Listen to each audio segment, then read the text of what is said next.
So are you ready? We recently had a decade of the brain. Now, why not a decade of the liver or some other organ? Only the brain transcends biochemistry to produce intelligence. We want to understand how the brain computes and to use that knowledge to augment and extend intelligence in machines and networks. Now, we just heard the brain is a million miles of wire, but our science can't just start there. To see why, think about this machine. What does it do? How does it work? It's a computer made out of wooden tinker toys. It plays tic-tac-toe, but you'd never guess that or how it works just by looking at the wires. And likewise, we can't just look at the connectome, the wiring of the brain. We have to understand the problem the machine is solving. Our minds are learning machines. And what I'm going to talk about today are two theories of learning. So the first, the standard theory, views learning as statistics on a grand scale, finding clusters, correlations, finding principal components in masses of data to predict what will come next. These statistics can be computed in artificial neural networks or real neurons by adjusting the connections, the synapses between units. The same kind of math, the math of clustering or finding principal components, underlies learning technologies that we take for granted, like face detection now in digital cameras, or online systems for recommending new books, new friends, new movies, or Google's PageRank algorithm, which ranks web search hits based on the principal component of the web, very much like the best models we have for how memory is searched in human brains. So we have a great unifying theory. It's elegant and it's useful, but it's missing something big. Human learning isn't just masses of data, but sometimes quite the opposite, connecting a few sparse fragments of evidence. A child learns a new concept from just a few examples, like you can do here. Given these tufas, just a few examples, you can say which other ones are tufas. But no artificial neural network can do that. It needs hundreds of examples. Or consider Google's spelling correction. Amazing stuff based on finding words as clusters of frequently occurring letters. But take something like this. You can read this easily while Google fails. And the difference is because you appreciate words as having meaning and sentences expressing coherent thoughts. You use your knowledge of language to put together the pieces of this puzzle or anywhere in language. Or maybe take the deepest challenges for us in scientific discovery. Ask, how did Darwin come to natural selection by looking at finches in Galapagos? How did Newton derive his law of gravitation from the motions of the planets? How did Mendel glimpse genetics in pea pods? Not by finding clusters or correlations in massive online data sets, but by positing causal processes that best explain the data they observe.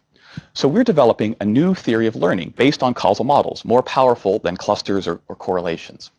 The idea is to express any causal model as a computer program that can generate different data sets, like rolling differently weighted dice. Then we use Bayes' theorem from probability to figure out which causal model is most likely to have produced the data we observed. So in this case study here, even though you've never seen these objects before, our learning algorithm is able to figure out the causal process most likely to have generated them, something like an evolutionary tree. And then once you have the best tree, the few examples that you've seen of tufas cluster in one region, and bingo, you know what's a tufa and what isn't. Many challenges in society have the same flavor. We need to connect the dots, connect sparse fragments of evidence to figure out, for example, who's a real terror threat, or which drug is really a promising cancer cure. Current approaches to connecting the dots miss too many targets that they shouldn't. So we and others are working on new computational approaches to connecting the dots by trying to learn from how the mind solves these kinds of problems so well. Or in another project, we're working with scientists from Shell to build systems that learn where the oil is from very sparse seismic data like this. If you just try to use simple statistical approaches, clusters, correlations, it's hopeless. A human expert solves this problem because they have in their head a causal model of how a geological process like river formation unfolds over time, and we can now put that kind of causal approach into our learning systems. For most of us, the hardest causal challenge is figuring out what other people are thinking.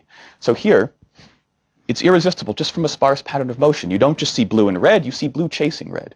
You don't just see two triangles in a circle, you see a big guy bullying, shoving a little guy. You see that circle hiding. You see now the big guy coming and threatening, pursuing the other guy. Or take an intelligence analyst who's tracking people moving around a city and gets a feeling that something bad is happening or who's working with whom. In all these cases, our minds jump from a few sparse fragments of motion to the most likely causes, the goals, the intentions, the social ties that generate the motion we see. And we can now put those same kinds of causal models in our learning systems to augment and extend people's natural social inference capacities. Increasingly, our social interactions are taking place online, and we need our systems to work there. There's a lot of intriguing applications. So instead of just looking at simple clusters based on current recommendation systems, we can use our causal models to make subtler distinctions, like, is he really looking to buy or just browsing? Or is she stalking me on Facebook, or does she just have a bad crush? In sum, our minds are for modeling the world, but that goes beyond just finding clusters or fitting curves to an ocean of data. It means building deeper theories, appreciating causality, not just correlation, explaining, not just predicting, to connect the dots rapidly and accurately across fragments of evidence. We now know how to take this causal approach and put it in computational models, and to use that to build smarter, more human-like cognitive technologies that can make a real difference in our society. Thanks. All right, Josh, thank you on that.